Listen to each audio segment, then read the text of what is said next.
A Maui teacher is speaking out on a raid gone wrong after federal immigration officers mistakenly searched a home for a man who no longer lives there. Our A'ali'i Dukla reports on what happened the moment ICE agents showed up unannounced. The Teachers Association held a press conference with one of the teachers who was detained, who recounted what happened during the early morning raid on Tuesday here in Kahului. The whole situation was really overwhelming and traumatic for all of us, but I felt the need to speak out because I felt it could have been handled better. And I really do not want to see that happen again with teachers who are here to help our children, who are here legally as well. It was a rude awakening for the Maui teacher, who is a U.S. citizen and wished to remain anonymous. She says at around 6:15 Tuesday morning, nearly a dozen armed ICE officers forced their way into the multifamily home, saying they were looking for a convicted felon.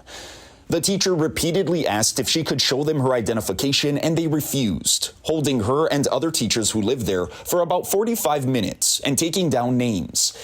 She eventually convinced the agents to allow her to do so, saying they were worried they would miss school. And when I was brought upstairs and showed the agent my passport, he was taken aback and looked shocked and apologized to me several times. The teacher later learned the agents were looking for a Hispanic man who lived at the home a year ago and that they only provided a warrant after the search.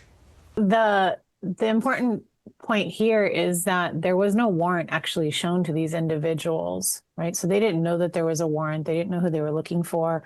An ICE spokesperson reports the search was related to an immigration investigation, adding in a statement, the occupants of the location were cooperative and HSI was able to conduct its search without interference or any impediment.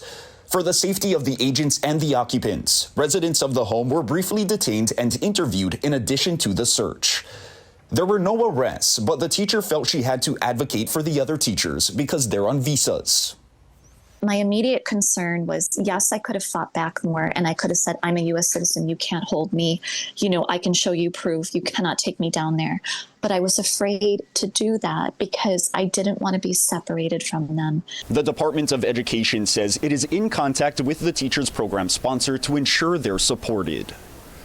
A'ali'i Dukla, Island News.